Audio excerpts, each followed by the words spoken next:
জুলাইয়ের মানে সংস্কার হবে এটার ক্ষেত্রে কারো কোনো দ্বিমত নাই, কিন্তু কোন পদ্ধতিতে হবে? সংবিধান সংস্কার পরিষদের শপথ নিতে হবে কে নিতে হবে না, এটা নিয়ে যে কথাগুলো তারা বলে সেটা যুক্তির লড়াইয়ে তারা পরাজিত। সংসদে আমরা দেখলাম আদর্শের লড়াই তারা পরাজিত। এখন তারা গায়ের জোর দেখাবেন ঈদের পরে, তো সেই গায়ের জোরে তারা কতটুক আগাবেন সেটা দেখার বিষয়। ঈদ যে আসবে আগামী বছর কবে ঈদ হবে সেই তারিখে তো আমরা এই বছরই বলে দিতে পারবো। তাহলে বেতন বা বোনাসের যে প্রক্রিয়াটি সেটি কেন শেষ দিন পর্যন্ত অপেক্ষা করে? পরিসংখ্যান থাকা উচিত সরকারের কাছে যে কত শতাংশ মানুষ ঢাকা ছেড়ে ঢাকার বাইরে যাবে বিভিন্ন জায়গায়। ঈদ আনন্দের নাম নাকি আতঙ্কের আরেক নাম? ঘরে ফেরার তাড়নায় হাজারো মানুষ যখন নৌ, সড়ক আর রেলের পথে ছুটছে, ঠিক তখনই সদরঘাটে লঞ্চের চাপায়ে ঝরে যায় প্রাণ। এক মুহূর্তে উৎসব বদলে যায় শোকে। প্রশ্নটা তাই নির্মম, আমরা কি সত্যি ঈদ উদযাপন করতে বের হচ্ছি, নাকি ঝুঁকির এক অনিশ্চিত যাত্রায় নামছি? প্রতি বছর একই গল্প, অতিরিক্ত যাত্রী, অব্যবস্থাপনা, দুর্ঘটনা আর দায়সারা প্রতিশ্রুতি। ট্রেনের ছাদে মানুষ, সড়কে মৃত্যুর মিছিল, নদীতে নিরাপত্তাহীনতা। এই বাস্তবতায় স্বস্তির ঈদযাত্রা কি কেবল একটি স্লোগান?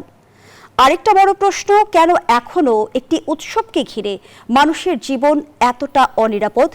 কোথায় ভেঙে পড়ছে ব্যবস্থা, দায়িত্ব কার, আর কবে থামবে এর পুনরাবৃত্তি? আজকের আলোচনায় আমরা মুখোমুখি হব সেই কঠিন বাস্তবতার। ঈদযাত্রা আনন্দের পথ নাকি অব্যবস্থাপনার ফাঁদ? এই প্রশ্নগুলোর উত্তর খোঁজার চেষ্টা করব আজ। দর্শক, আমি ফার্নাস জয়ী, সবাইকে আমন্ত্রণ জানিয়ে শুরু করছি নিউজ 24 এর নিয়মিত আয়োজন জনতন্ত্র গণতন্ত্র। নিবেদন করছে RICL স্টিল। জনজীবনে ঈদের স্বস্তি কতটা, এই শিরোনামে আজকের আলোচনা এগিয়ে নিতে স্টুডিওতে আমরা আমন্ত্রণ জানিয়েছি দুজন সম্মানিত অতিথিকে। চলুন একে একে পরিচিত হই। আছেন ডাক্তার সাজিদুল হক রুবেল, CPP নেতা। সেই সঙ্গে আরও আছেন মাহবুব আজিজ, সিনিয়র সাংবাদিক। দুজনকেই স্বাগত জানাচ্ছি আজকের আলোচনায়। মাহবুব আজিজ, আপনাকে দিয়ে আলোচনাটা শুরু করি। প্রতি বছর একই চিত্র, দুর্ঘটনা, ভোগান্তি, বিশৃঙ্খলা। তাহলে কি আমরা ধরে নেব নিরাপদ ঈদযাত্রা কেবল একটি স্লোগান? ধন্যবাদ, শুভেচ্ছা। স্লোগান বলবার আগে আমাদের আসলে একটু দেখে নেওয়া দরকার যে মাত্র 1 মাস বয়সী নবনির্বাচিত সরকার, এবং তার কাছে মানুষের প্রত্যাশা তো স্বাভাবিকভাবে অনেক বেশি। এত আকাঙ্ক্ষিত একটি নির্বাচনের ঠিক পরপরই একটি ঈদ উৎসব এসছে এবং সারা দেশের মানুষ অত্যন্ত আগ্রহ আনন্দের সঙ্গে সমবেত হচ্ছে যার যার এলাকায়। MP মন্ত্রী যারা হয়েছেন তারা এলাকায় চলে গেছেন বা যাবেন। এইরকম একটা পরিস্থিতিতে আমরা কিন্তু যানবাহনের যে দুর্ঘটনাগুলো, যানবাহন কেন্দ্রিক দুর্ঘটনা যা আমরা বরাবর দেখে এসেছি, সেরকমই ঘটে যাচ্ছে। এবং এবার আরেকটি ব্যাপার খুব চোখে পড়বার মতো যে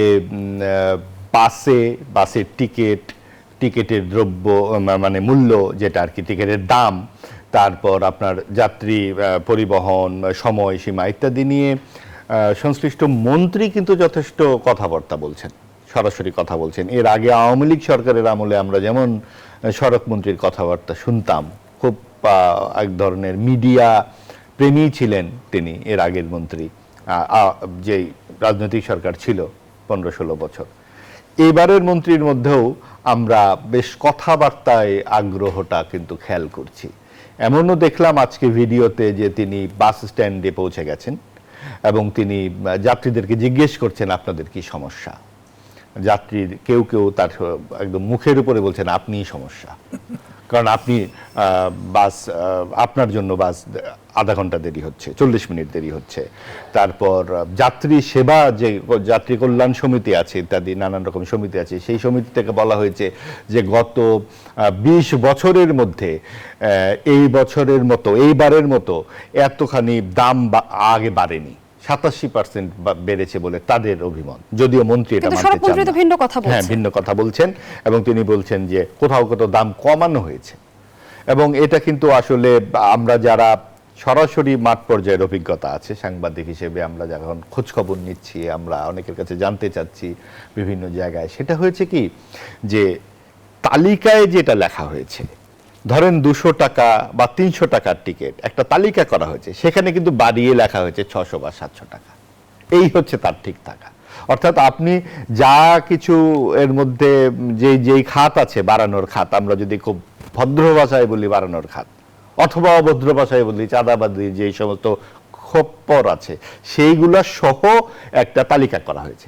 সেই তালিকা কিন্তু মানুষ যখন যে অভ্যস্ত যে ওই বাসে ধরেন ঢাকা ময়মনসিংহের যে বাস, সেখানে যে ভাড়ায় সে নরমালি যেয়ে থাকে তার চাইতে তাকে দ্বিগুণ বা তিনগুণ দিতে শুধুমাত্র হচ্ছে। কিন্তু ভাড়া বেশি আদায় হচ্ছে তা ব্যাপারটা এমন নয়। আমরা দেখছি যে পরিবহন ব্যবস্থাপনায়ও কিন্তু অসঙ্গতি লক্ষ্য করা যাচ্ছে। অতিরিক্ত যাত্রী বোঝাই করে নিয়ে যাওয়া হচ্ছে। এই যে পরিবহন ব্যবস্থাপনায় কার্যকর ব্যবস্থা নেওয়া যাচ্ছে না, এর দায় আসলে কার? এটা আরেকটি যুক্তি দিচ্ছেন বাস মালিক কর্তৃপক্ষ, যে আমরা ঢাকা থেকে যখন যাচ্ছি মফস্বলে যাচ্ছি অনেক লোড নিয়ে, অনেক বেশি যাত্রী নিয়ে যাচ্ছি, কিন্তু যখন ফিরছি তখন খালি ফিরছি, কাজে আমাদের ডাবল নিতে হবে, ডাবল টাকা নিব। তো এই বিষয়গুলো তো নতুন না, এই প্রক্রিয়া প্রতি বছর ঈদের সময়ই ঘটে।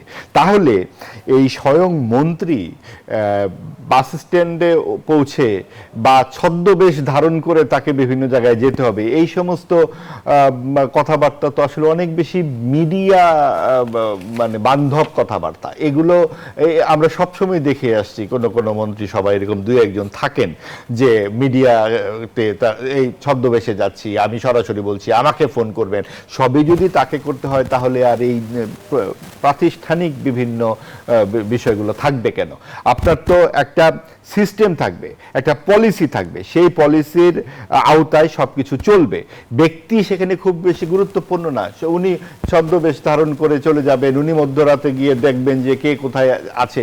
এই প্রবণতাগুলো আসলে এক ধরনের কর্তৃত্ববাদী আচরণেরই বহিঃপ্রকাশ। ধন্যবাদ জানাচ্ছি জনাব মাহবুব আজিজ। ডাক্তার সাজিদুল হক রুবেল, সদরঘাটে লঞ্চ দুর্ঘটনায় প্রাণহানি, এটি কি নিছক দুর্ঘটনা নাকি স্পষ্ট অব্যবস্থাপনা? ধন্যবাদ আপনাকে এবং একই সাথে আমার প্রিয় আলোচক মাহবুব আজিজ ভাই এবং হচ্ছে নিউজ 24 এর দর্শকবৃন্দ, সবাইকে শুভেচ্ছা। আসলে পুরো বিষয়টা তো হচ্ছে গিয়ে একটা সামগ্রিক সংকটের একটা আপনার হচ্ছে রেজাল্ট, ফলাফল পাচ্ছি আমরা। এবং এটা এমন যে এখানে আপনি ওষুধ দিবেন কোথায়, এটা সর্বাঙ্গেই হচ্ছে এই সিস্টেমের মধ্যে সমস্যা আর কি। এখন সদরঘাটে যে ঘটনা ঘটেছে নিশ্চয়ই মর্মান্তিক ঘটনা ঘটেছে। মানুষের যে এইভাবে মানে এটা খুব যে বিভাবে দুর্ঘটনা ঘটছে এটা খুব নির্মম আর কি, ভাবলেই আর কি গা শিউরে ওঠে। কিন্তু এই রকম ঘটনা বা এর কাছাকাছি ঘটনা এই বাংলাদেশে দিনের পর দিন বছরের পর বছর প্রতি ঈদেই আমরা দেখছি। প্রতি ঈদে এটা হচ্ছে এমন না, মাহবুব ভাই বললেন যে সরকার 1 মাস হয়েছে, আচ্ছা সরকার এসেছে 1 মাস, কিন্তু বাংলাদেশের এই সড়কে এই যে যাবতীয় যে সিস্টেম, এই সিস্টেম তো দিনের পর দিন ধরে গড়ে উঠেছে। দিনের পর দিন এর মধ্যে গলদ আছে, দিনের পর দিন এর মধ্যে হচ্ছে আমলাদের দুর্নীতি আছে, মন্ত্রীদের ভুল নীতি এবং দুর্নীতি আছে, এই এবং কখনো কখনো উপদেষ্টাদেরও সমস্যা আছে, মাঝে মাঝে অরাজনৈতিক সরকারও আসছে দেশে, তাদেরও সমস্যা আছে। এটা একটা টোটাল হচ্ছে গিয়ে আমাদের যে সিস্টেমের যে ফেইলিওর, সেটা এখন আমরা হচ্ছে মাঝে মাঝে আমাদের চোখের সামনে আসতেছে, আমরা একটু শিউরে উঠতেছি। কিন্তু যে সমস্যাটা হচ্ছে এটা আসলে ঈদের আগের ব্যবস্থা নেওয়ার ব্যাপার না। আপনার ঢাকা শহর, এই ঢাকা শহরে যে হচ্ছে কোটিখানেক মানুষ, এর মধ্যে তো অসংখ্য মানুষই বলা যায় তারা হচ্ছে এই ঢাকায় পরিযায়ী আর কি, পরিযায়ী শ্রমিকের মতো আর কি। যারা হচ্ছে অফিসার বলেন, যারা বড় ব্যবসায়ী বলেন, তারাও কিন্তু চলে যায় হচ্ছে ঢাকার বাইরে ঈদে। ঈদে যখন একসাথে মানুষ বের হয়ে যায় তখন তো একটা সংকট তৈরি। এই সংকটের থেকে বের হওয়ার জন্য আমরা দেখছি ইন্টারিমের সময় একটা কাজ করছিল তারা, ঈদের ছুটিটা একটু বড় করে দিয়েছিল। এবারও ঈদের ছুটিটা বড় হয়েছে, কিন্তু ঈদের ছুটিটা বড় হওয়ার পরও আমার মনে হয় যে ওই ছুটিতেই যে আগে চলে যেতে হবে, মানে মানে ভাগে ভাগে যেতে হবে, ব্যাপারটা এরকম না। মানুষ দেখা গেছে যে ওই ঈদে যে 2 দিন ঢাকায় বেশি থাকার সুযোগ পেয়েছে, সেখানে অন্য কোনো কাজ করছে, সে আগের মতোই একটা শিডিউলে যাওয়ার চেষ্টা করছে। ফলে আমাদের এই যে বিশাল লক্ষ লক্ষ মানুষ একসাথে বার হচ্ছে, এবং এইটা যখন ঘটে তখন তো স্বাভাবিক যেটা ঘটে, যেখানে আপনার ডিমান্ড বেড়ে যায় সেখানে তো আপনার জিনিসের দাম বাড়বে। তখন তো চেষ্টা করে হচ্ছে যারা হচ্ছে পরিবহন ব্যবসায়ীরা চেষ্টা করছে, তারা হচ্ছে টিকিটের দাম বাড়ায় দিচ্ছে। সরকার এখানে যাই চাপাচাপি করুক আর যাই করুক, এটা আসলে কন্ট্রোল করা খুব কঠিন একটা ব্যাপার। এবং প্রতি ঈদে আমরা তুলনামূলক একই চিত্র দেখি, ট্রেনের ছাদে চড়ে যাত্রীরা যাচ্ছে, লঞ্চে অতিরিক্ত ভিড়, যানবাহনে অতিরিক্ত ভিড়। এখানে কি যাত্রীদেরও কি অসচেতনতা দেখেন কিনা? এটা তো যাত্রীরা, এটা হচ্ছে একটা আবেগের ব্যাপার যে আমাকে ঈদ করতে হবে, আমার পরিজনের সাথে ঈদ করতে হবে, আমি সারা বছর কষ্ট করে টাকা জমিয়ে রেখেছি, আমি ঈদে একটু ভালোভাবে ঈদ করব। একটা সব শ্রেণীর মানুষ আছে। তাহলে কি সিস্টেমের ঠিক আছে। ব্যর্থতাই যাত্রীদের বাধ্য করছে? সিস্টেমের ব্যর্থতা, মানুষ সচেতনতার ব্যাপার আছে, সবকিছু ব্যাপার আছে, এখানে কতগুলো ব্যাপার আছে। ঈদের সংকটটা, ঈদে যে এই যে পরিবহনের সংকটটা, চারটা ধরেন আমরা দেখতে পারি। একটা, প্রথম দেখবেন টিকিটটা ব্ল্যাক হয়ে যাচ্ছে, টিকিট কিন্তু এখনো ব্ল্যাক হচ্ছে, যত রেলমন্ত্রী এদিক ওদিক করুক। হ্যাঁ, মাহবুব ভাই খুব ভালো বলেছেন আর কি, যে তারা কর্তৃত্ববাদের কথা অনেকে টিকিট কেটেও যেতে পারছেন না, গণমাধ্যমে এমন তথ্য এসেছে। এইবারের কিছু কিছু মন্ত্রীদের মধ্যে একটা ঘটনা আছে আর কি, আমরা এবার একটু খুব প্রদর্শনবাদী আর কি, প্রদর্শনবাদ আর কি, মানে ওয়ান ম্যান শো থাকে, প্রদর্শনবাদ, যে আমি সব সমস্যার সমাধান করে দেবো আর কি। হ্যাঁ, এবং একটু হিরো হওয়ার চেষ্টা আছে, কিন্তু হিরো হওয়ার চেষ্টা আছে, জনগণের কাছে আপনি যাচ্ছেন, খুব ভালো কথা, কিন্তু এই যাওয়া কোনো যাওয়া নয়।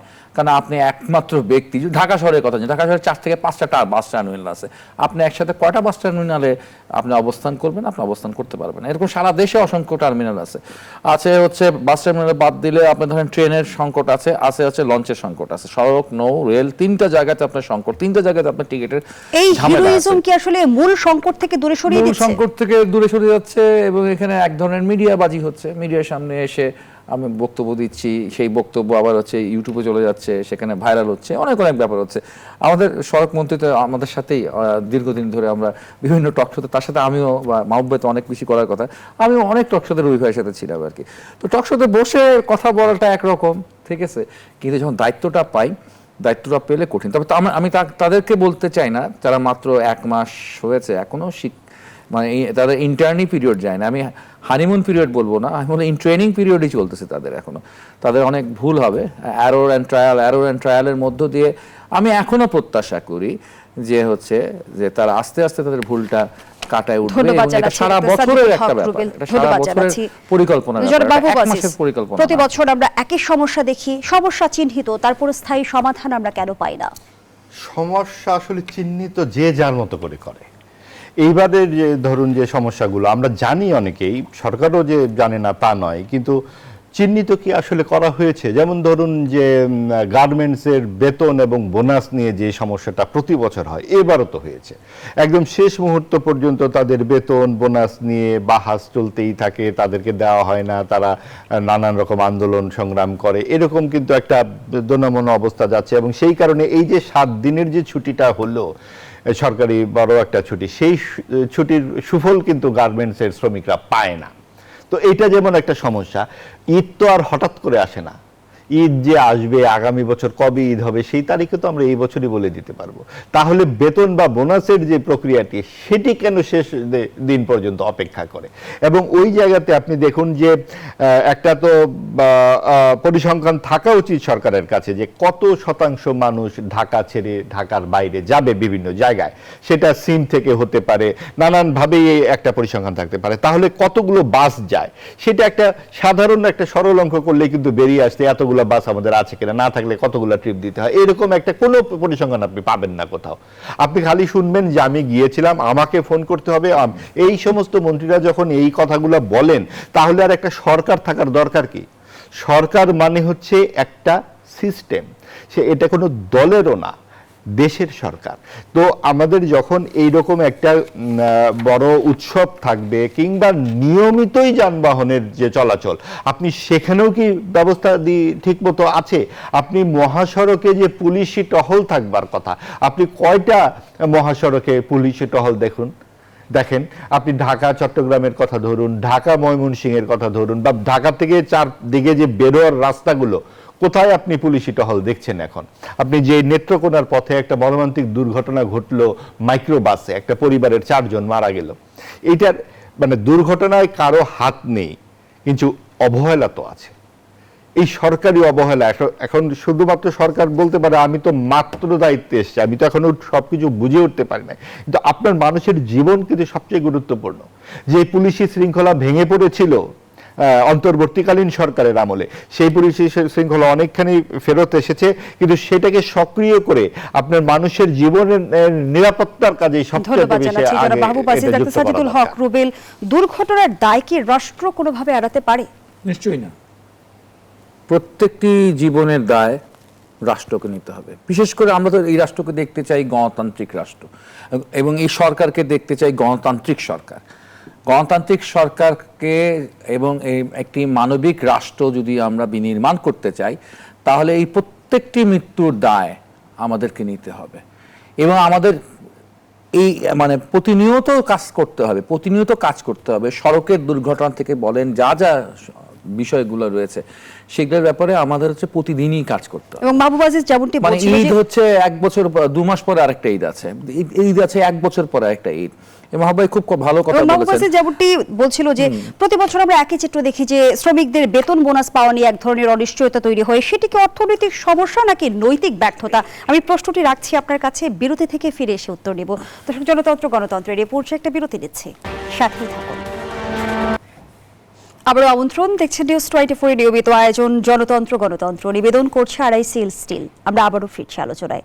ডক্টর সাজিদুল হক রুবেল, যে প্রশ্নটি রেখে বিরতিতে গিয়েছিলাম, এই যে আমরা দেখি প্রতি বছর ঈদের আগে শ্রমিকদের বেতন বোনাস না পাওয়া নিয়ে এক ধরনের অনিশ্চয়তা তৈরি হয় এবং প্রতি বছরই একই চিত্র আমরা দেখি, এটি কি আসলে অর্থনৈতিক সমস্যা নাকি নৈতিক ব্যর্থতা? অর্থনৈতিক সমস্যার কথা আমি বলতে চাচ্ছি না আর কি। এটা এমন না যে সবারই একসাথে শিপমেন্টে সমস্যা হয়ে গেছে, সবারই একসাথে হচ্ছে তারা বিল পাচ্ছে না, ব্যাপারটা এরকম না। ব্যাপারটা হচ্ছে যতটা দেরিতে দেওয়া যায়। আসলে এখানে কতগুলো ঘটনা একসাথে ঘটে একটা গার্মেন্টস সোয়েটারের ক্ষেত্রে। সেটা হচ্ছে তারা খুব ভালোভাবে জানে যে এটা অমুক তারিখের মধ্যে দিতে হবে, আর এখানে কতগুলো ব্যাপার কিন্তু একটু আলাদা আলাদা আছে, এটা আবার একসাথে মিলাইলে হবে না। অনেকগুলো আন্দোলন ঘটে যায় এই সময়কালে, যেটা হচ্ছে যে শ্রমিকরা বেতনই পাচ্ছে না। আপনি তো বোনাসের কথা ভাবছেন, আপনি তো নিয়মিত বেতনের কথা ভাবছেন। এখানে অনেক শ্রমিকরা অপেক্ষা করে, যেমন হচ্ছে অনেক ফ্যাক্টরি বন্ধ হয়ে যায়, সেই ফ্যাক্টরিতে বকেয়া বেতন রয়ে যায় আর কি। তারা সেই বেতনের দাবিতে নানাভাবে বিজিএমইতে যায়, ধর্ণা দেয়, আন্দোলন করে, এই করে সেই করে, করতে করতে একটা ডেডলাইন আসে যে ঈদের আগে তোমাদেরকে দেওয়া হবে। ফলে ঈদের আগে কিন্তু ব্যাপারটা একটা প্রেশার অলরেডি তৈরি হয়, বকেয়া বেতনের প্রেশার।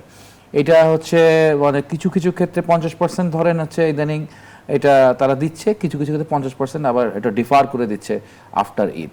তো এইটা নিয়ে তো একটা সংকট রয়েছে। আর একটা সংকট আছে, এটা আমার মনে হয় যে যেটা হচ্ছে গিয়ে আপনি 15 দিন আগে দিতে পারেন, 15 দিন পরে দিলে একটা বিশাল অঙ্কের টাকা কিন্তু গার্মেন্টস শ্রমিকদের বেতন, ঠিক আছে।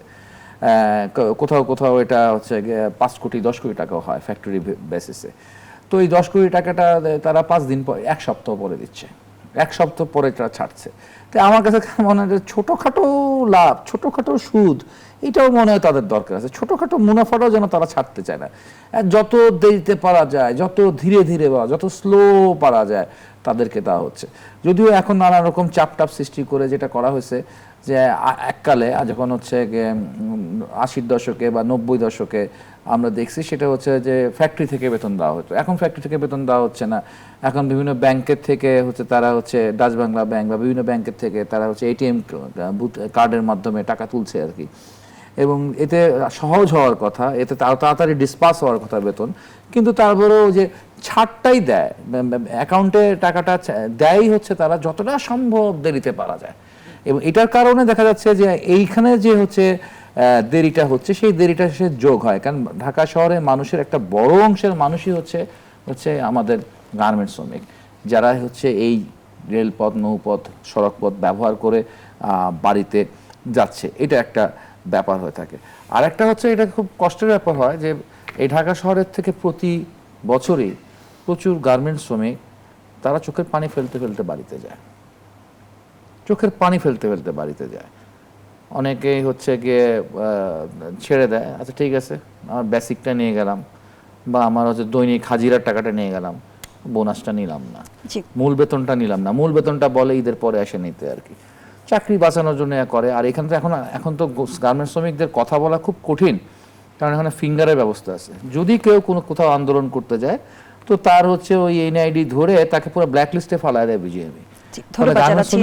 আগের মতো সেভাবে রুখে দাঁড়াতে পারছে না।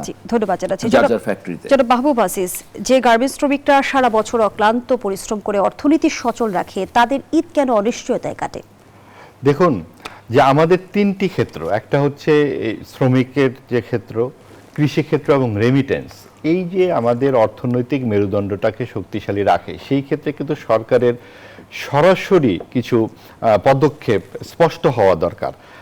বর্তমান সরকার মাত্র 1 মাস এসছে, তারা নিশ্চয়ই এই সব বিষয়ে অনেক ভাবছে, আমরা আগামীতে কিছু পরিষ্কার ঘোষণা পাবো। কিন্তু আমাদের অভিজ্ঞতা কি বলে? অন্তর্বর্তীকালীন সরকারের সময় এত কথাবার্তা শুনলাম, সংস্কার কমিশন, এতগুলো মোট 13টি সংস্কার কমিশন করা হয়েছিল। আপনি কি দেখেছেন এদের কোনো সংস্কার কমিশন? কি করে বেতন ভাতা দেওয়া যায়, কৃষি, শ্রমিক এবং রেমিটেন্সের কোনো সংস্কারের কথা কিন্তু সেখানে হয়নি। বৈষম্য বিরোধী আন্দোলন থেকে কিন্তু এলো অন্তর্বর্তীকালীন সরকারের উদ্ভব হলো, কিন্তু তাদের জন্য তো কিছু করা হলো না। এবং এই জায়গাটিতে আমরা যেটা দেখলাম যে ব্যবসা বাণিজ্য একদম ধসে গেল, কোনো বিনিয়োগ এলো না। এই সমস্ত কিছু ধাক্কা কিন্তু এখন এসে লাগবে। আরো যতদিন যাবে আমরা কিন্তু বুঝতে পারবো যে অর্থনৈতিক পরিস্থিতিটা কি দাঁড়ায়। ডলারের দাম কিন্তু ইতিমধ্যে বেড়ে গেছে। সর্বশেষ আপনি গত 1 সপ্তাহ 2 সপ্তাহের খবর যদি রাখেন, যেটা দীর্ঘদিন স্থিতিশীল ছিল, বেড়ে যাচ্ছে। এবং ওই জায়গাগুলোর থেকে মূল জায়গাটা হচ্ছে যে সরকার কিছু নিয়ন্ত্রণ আরোপ করতে পারে। বেসরকারি খাত হলেও, যেহেতু গার্মেন্টস বাংলাদেশের অর্থনীতির একটা অন্যতম শক্তিশালী জায়গা এবং সেখান থেকে যথেষ্ট প্রণোদনা গার্মেন্টস মালিকদেরকে দেওয়া হয়। এর আগে আপনি দেখুন যে করোনার সময় দেওয়া হয়েছে, অন্যান্য বিভিন্ন সময় যখনই প্রয়োজন হয়েছে দেওয়া হয়েছে। কিন্তু বিনিময়ে যদি এখানে একটা নিয়ম নিষ্ঠ আচরণ তারা করে, তাহলে কিন্তু এই যে ক্ষেত্রটা, গার্মেন্টস ক্ষেত্রেরই অনেক উন্নত। এটা বড় বড় অনেক কোম্পানি যেমন করে, অনেকে এই সমস্ত বেতন বোনাস ঠিক মতো দেয়, নাহলে তো তারা এতখানি, আমাদের অনেক গার্মেন্টস আছে যেগুলা বছরের পর বছর সেরা রপ্তানিকারক প্রতিষ্ঠান হিসেবে পুরস্কৃত হয়, তারা কিন্তু এই বোনাস নিয়ে 2 নম্বরই করে না বা বেতন নিয়ে 2 নম্বর করে না। সেই কোম্পানিগুলোই করে যারা আসলে এই সব করেই টিকে থাকে। কাজে এটা একটা বড় অংশ, তাদেরকে দেখভালের মধ্যে আনার দায়িত্ব কিন্তু সরকারেরই। এবং এই ব্যাপারগুলোতে আমরা স্পষ্ট কিছু ঘোষণা চাই। আপনি দেখুন যে ইনফরমেশনের অভাব সব ক্ষেত্রেই। আপনি এই যে যোগাযোগ ব্যবস্থা নিয়ে আমরা কথা বললাম, আপনি তেলের ব্যাপারটা দেখুন, একটা হাহাকার চলছে গত 15 দিন ধরে। আমরা সরকারের কাছে প্রথমে শুনলাম রেশনিং হবে, পরে আমরা শুনলাম যে না, রেশনিং এর আমরা বাদ দিয়ে দিব, রেশনিং করব না কারণ আমাদের অভাব নাই। কিন্তু এই যে প্রথমে বলেছিল রেশনিং, এবং ঠিক মতো কিন্তু চালান ছিল না, যোগান ছিল না।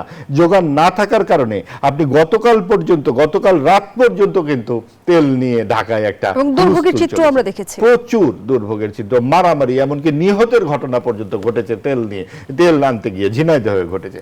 কাজে এইখানে যদি সরকার ঘোষণা দিয়ে দেয় যে ভাই এইভাবে আপনার তেল নিতে হবে এবং এই হচ্ছে আমাদের স্পষ্ট বার্তা, অসুবিধা কোথায়? আপনার তো সরকারের কিছু, প্রত্যেকটা ব্যাপারে সরকারের স্পষ্ট কিছু নির্দেশনা থাকবে মানুষের উপর। এখানে মন্ত্রীর ব্যক্তিগত শারীরিক উপস্থিতির প্রয়োজন নাই, ঘোষণাটিই তার উপস্থিতি, ঘোষণাটি এবং নিয়ম শৃঙ্খলা। আপনি দেখুন ব্যাংক কিন্তু বুধবার পর্যন্ত 1টা পর্যন্ত খুলেছে, এটা একটা বিজ্ঞপ্তির মাধ্যমে মানুষ কিন্তু চলে গেছে এবং ব্যাংকের ঘোষণা ছিল কোন শাখা কোথায় খোলা থাকবে। এটার জন্য তো ব্যাংকের এমডিদেরকে রাস্তার মোড়ে ট্রাফিকের সাথে দাঁড়িয়ে থাকতে হয় নাই। কাজে আপনাকে নিয়ম শৃঙ্খলা আপনি করে দেন, ঘোষণা করেন। ঠিক একইভাবে শ্রমিকদের বেতনের ক্ষেত্রে সরকারের একটা ঘোষণা, সঠিক ব্যবস্থাপনার কথা আপনি বলছেন। জনাব মাহবুব আজিজ, ঈদ শুভেচ্ছা বার্তায় জামায়াত আমির বলেছেন, গণভোটের মাধ্যমে অনুমোদিত জুলাই জাতীয় সনদ 2025 বাস্তবায়নের ক্ষেত্রে সরকারের কোনো টাল বাহানা জনগণ মেনে নেবে না। ইতিমধ্যে আপনি অবগত আছেন 11 দলীয় জোট ঈদের পরে রাজপথে নামার ঘোষণা দিয়েছে। তবে কি আবারও ঈদের পর আমরা উত্তপ্ত রাজনীতির দিকে অগ্রসর হচ্ছি? সে আলোচনায় ফিরতে চাই বিরতির পর। দর্শক, জনতন্ত্র গণতন্ত্রের এই পর্যায়ে আবারও বিরতি নিচ্ছে, সাথেই থাকুন। ফিরে এলাম, দেখছেন জনতন্ত্র গণতন্ত্র। দুজনের কাছে একটি অভিন্ন প্রসঙ্গে প্রশ্ন রাখতে চাইবো। আপনারা জানেন যে ইতিমধ্যে রাজপথে নামার ঘোষণা দিয়েছে বিরোধী দল। ঈদের পরের রাজনীতি কেমন হতে যাচ্ছে? আবারও কি উত্তপ্ত হতে যাচ্ছে রাজনীতি? মাহবুব আজিজ।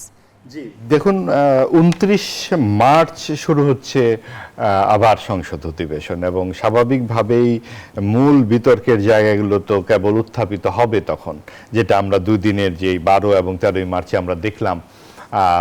জামাতের আমির, বিরোধী দলীয় নেতা, তিনি বললেন জুলাই সনদের ব্যাপার, যে সনদ কমিশন, যেটা সংস্কার কমিশন করার এবং ওই সংসদে এটা নিয়ে আলোচনা করবার কথাবার্তাগুলো এলো সামনে।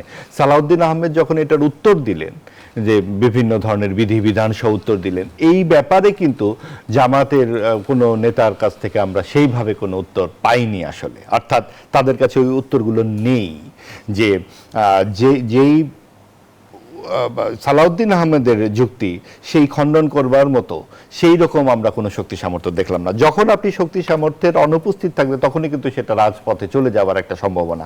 আর সবচেয়ে বড় কথা, বিএনপি তো 11টি নোট অফ ডিসেন্ট দিয়েছিল যখন জুলাই সংস্কার কমিশনটা তৈরি হয় এবং যখন ওই সনদ নিয়ে আলোচনা হয়, এবং সেটা অন্তর্বর্তীকালীন সরকার এক ধরনের প্রতারণার আশ্রয় নিয়ে নোট অফ ডিসেন্টগুলো বাদ দিয়ে তারা সেটা জুলাই সনদ পাশ করে। কাজেই এখন তো যখন সময় এসেছে, 2/3 ভোট নিয়ে বিএনপি সংসদে এসেছে, তারা কেন বা কোন যুক্তিতে তাদের নোট অফ ডিসেন্টগুলোকে ভুলে থাকবে?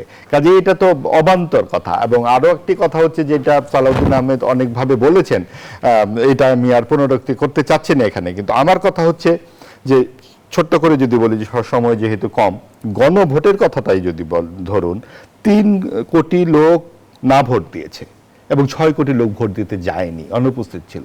এই 6 আর 3 মোট 9 কোটি লোকে কিন্তু হ্যাঁ ভোট দেয়নি। তাহলে 13 কোটির মধ্যে তো আপনার 9 কোটি লোকই তো হ্যাঁ ভোটের আওতার বাইরে আছে। তাহলে গণভোটে হ্যাঁ ভোট জিতলো। আমি একটা লাইনে শেষ করি। কাজে গণভোট নিয়ে যেভাবে জামাত যেভাবে টানাটানি করছে, তা না করে 2/3 আসনের প্রতি তাদের আস্থা রেখে এবং সংসদের উপরে আস্থা রেখে সেখানেই বাহাস করা উচিত। সাজিদুল হক রুবেল, একই বিষয়ে আপনার মন্তব্য জানতে চাই। আসলে দেখেন, ঈদের পরে জনগণ কি নিয়ে আন্দোলন করবে? জামাত যেটা ইচ্ছে সেটা বলতে পারে, কিন্তু আমি বাংলাদেশের নাগরিক হিসেবে মনে করি ঈদের পরে বা এখনই আমাকে একটা বিষয় নিয়ে আর কি সরকারকে ব্যাপকভাবে সচেতন করে দেওয়া দরকার এবং প্রয়োজনে রাজপথে দুর্বার আন্দোলন করা দরকার। সেটা হচ্ছে ওই যে গোলামির যে বাণিজ্য চুক্তি হয়েছে, সে বাণিজ্য চুক্তি বাতিলের দাবিতে। এখন বাণিজ্য চুক্তির মাধ্যমে পুরো দেশে একটা বিরাট বিপদের মধ্যে দেশ পড়ে গেছে এবং সরকারও পড়ে গেছে। এখন সেই জায়গা থেকে দৃষ্টি আড়াল করতে দেখেন ছোট্ট একটা বিষয়, জুলাইয়ের মানে সংস্কার হবে, এটার ক্ষেত্রে কারো কোনো দ্বিমত নাই, কিন্তু কোন পদ্ধতিতে হবে? সংবিধান সংস্কার পরিষদের শপথ নিতে হবে কি নিতে হবে না, এইটা নিয়ে যে কথাগুলো তারা বলে সেটা যুক্তির লড়াইয়ে তারা পরাজিত। সংসদে আমরা দেখলাম, মাহবুব ভাই বললেন আদর্শের লড়াই তারা পরাজিত। এখন তারা গায়ের জোর দেখাবেন ঈদের পরে, তো সেই গায়ের জোরে তারা কতটুক আগাবেন সেটা দেখার বিষয়। অসংখ্য ধন্যবাদ জানাচ্ছি ডাক্তার সাজিদুল হক রুবেল, ধন্যবাদ জানাচ্ছি যারা মাহবুব আজিজ আপনাকেও। দর্শক, এখানেই শেষ করছে আজকের জনতন্ত্র গণতন্ত্র। তবে জানিয়ে রাখছি, ঈদের 5 দিন নিউজ 24 এর পর্দায় থাকছে ঈদ স্পেশাল জনতন্ত্র গণতন্ত্র। 6ষ্ঠ দিনে আমরা আবারও হাজির হব নিয়মিত আয়োজন নিয়ে। সে পর্যন্ত সবাই ভালো থাকুন। ঈদ মোবারক।